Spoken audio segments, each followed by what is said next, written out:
Alright. Welcome back to Boruto Anime Review, episode 257.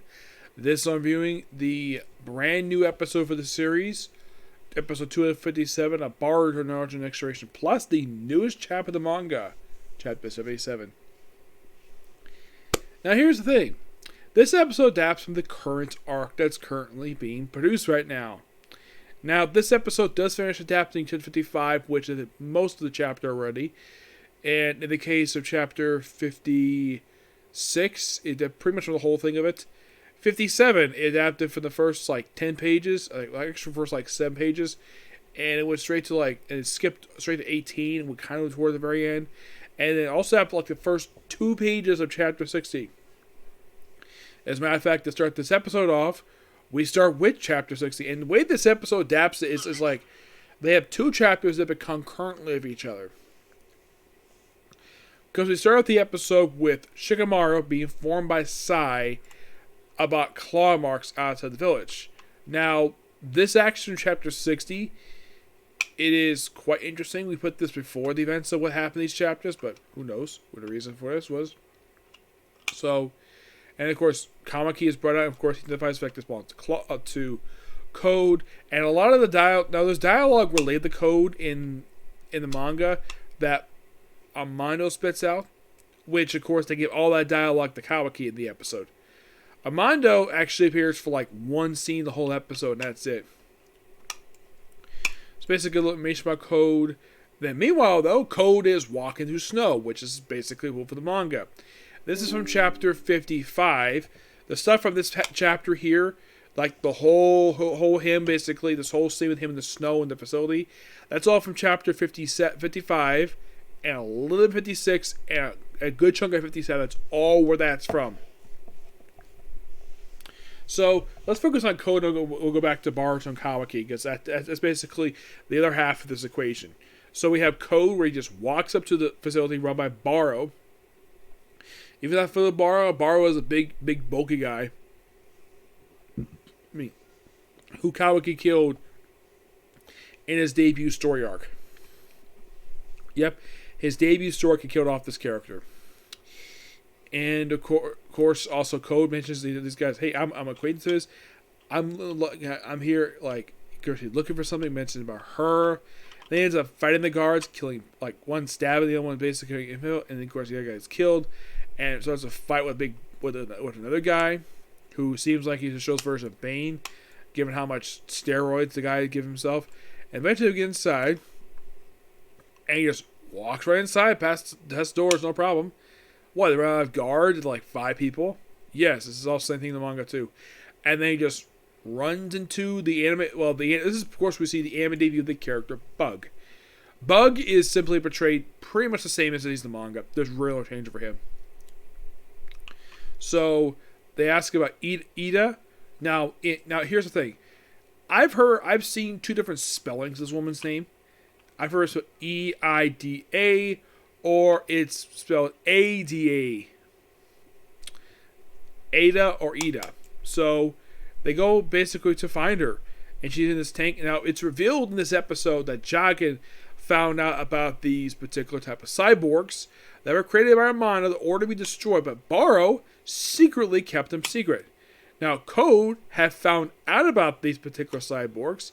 Now, you're probably curious about this. In the manga, it's not really explained of when in the world Baro took the time to tell him this. Now, you might be thinking, is something cut from the manga?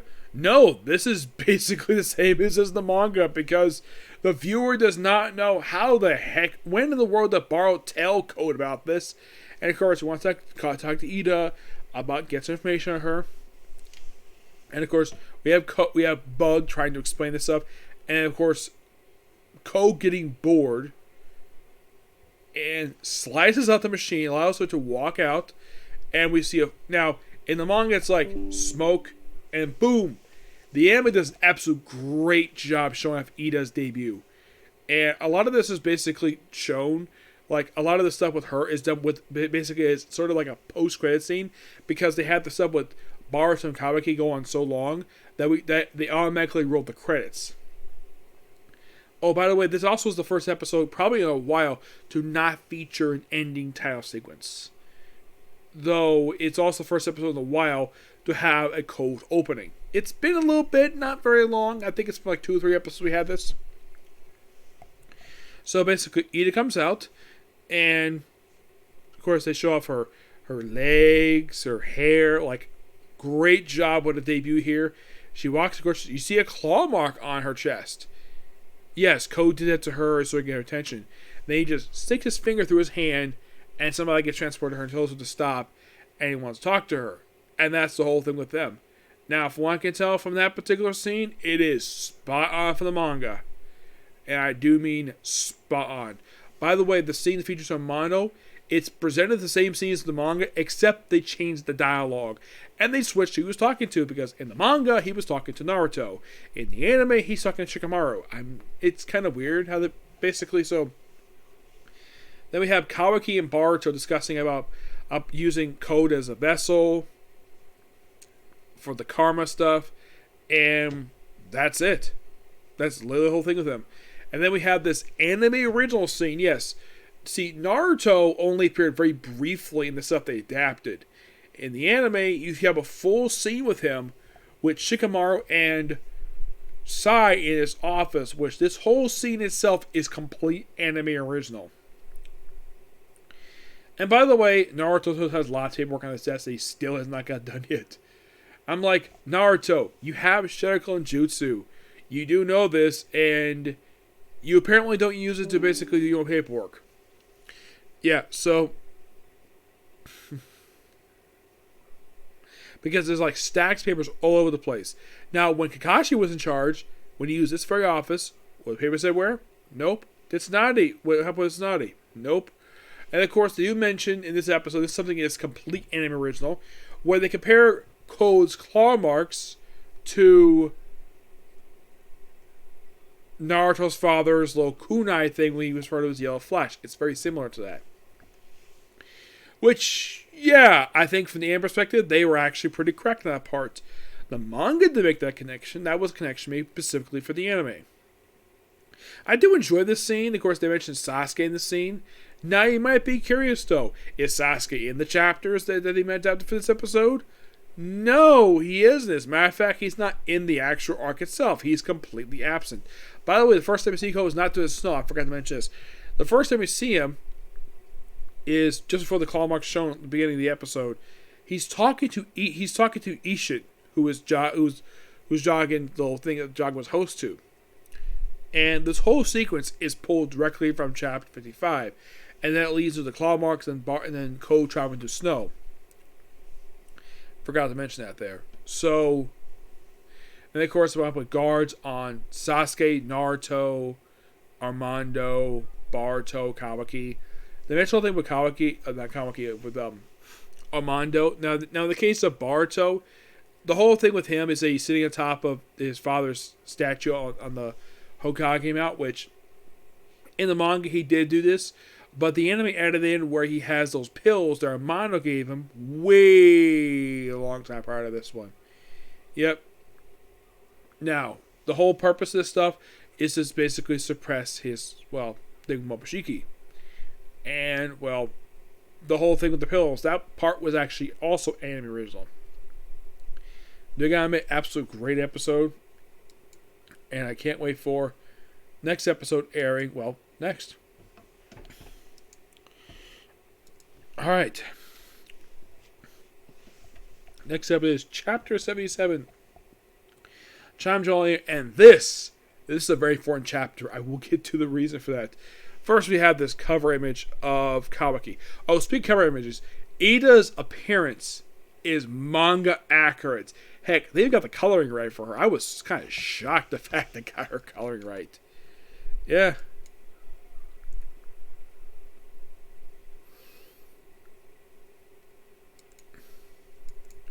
Yeah, so chapter starts off with Kawaki confronting Boruto about to be with Momoshiki, and then he just, tries to make a big deal of it.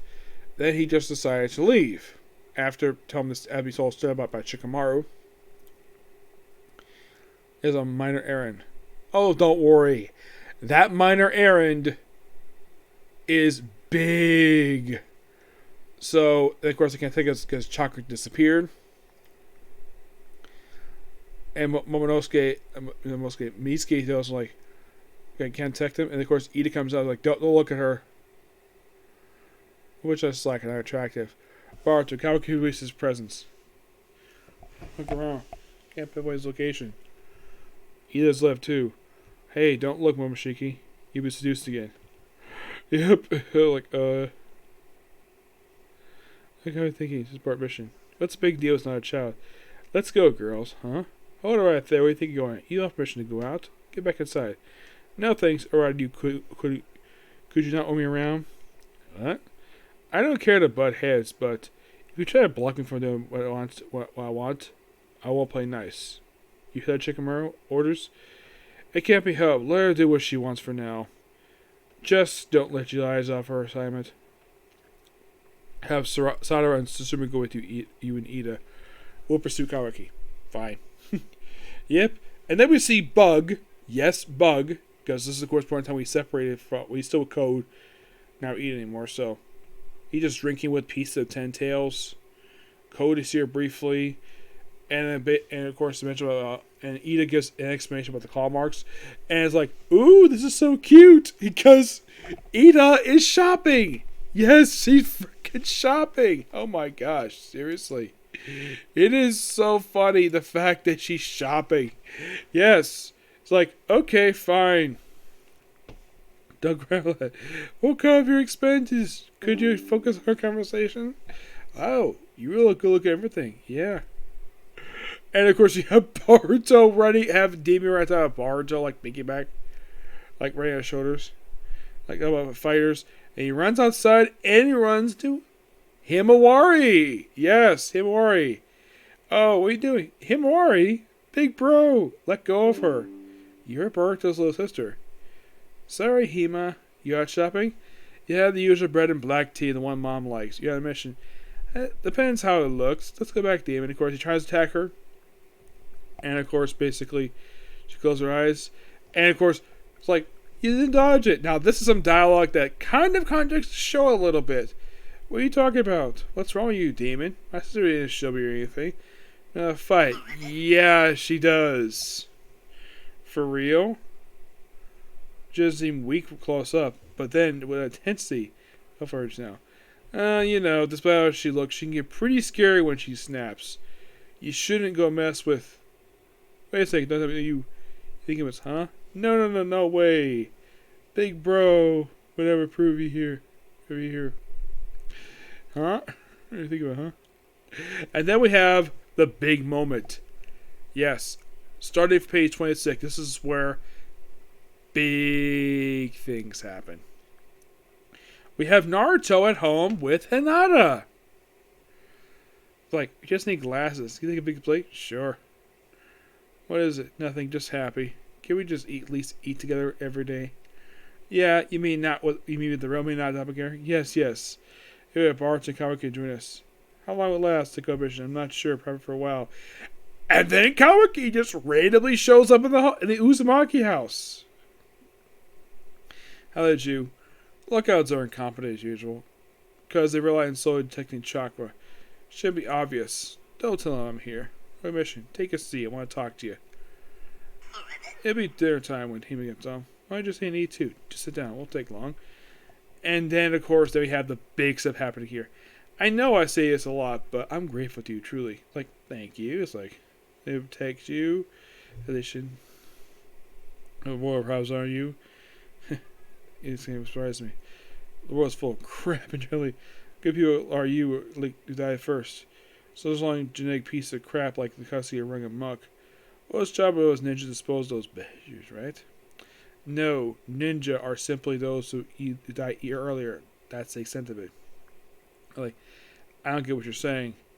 I only know this because I've gained their powers, but when it comes to take out Akatsuki, whether ninja or not, you have no choice but be killed.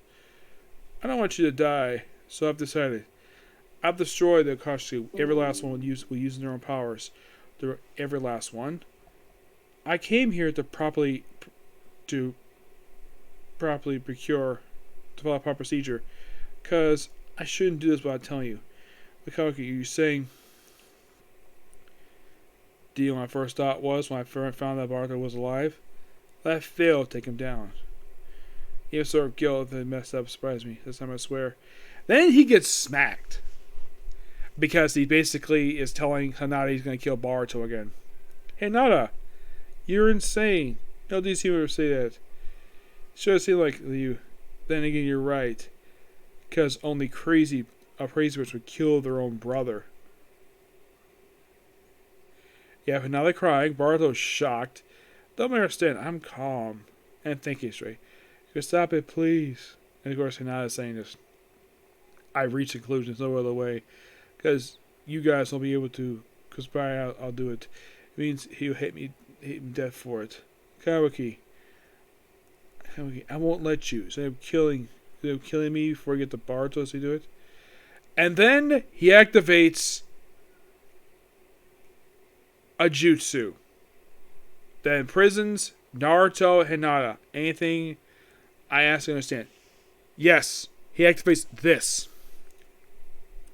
And Naruto and Hinata get caught up in it, and of course see his eye, which looks like this. And some vicious break. And then they disappear. Once all are done, you're welcome to kill me. So you just wait until then, Lord 7th. Oh boy! What to unpack with this? Well, this was something that was teased back in chapter 1. Yes.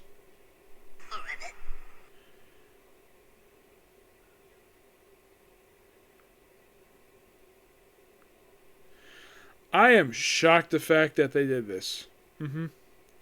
Yeah, it is shocking. That 77 chapters and this is when now they decided to, let's just basically have let's have Naruto disappear. I mean, that was kind of known that he made him disappear from prison someplace. Not necessarily killed him per se, but it's like, wow. This is just completely unexpected. Now, it is something new, the fact that Hinata was in prison too. That's shocking. I'm like, damn. Now we're apparently getting finally rearing basically. So the explanation of what happened in the time skip that was shown in the first chapter, which is also adapted for the first episode for the series. This is the explanation for it.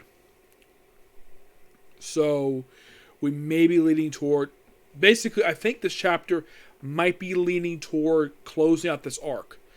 I don't think the manga per se, I think it's leaning toward the closing of this arc.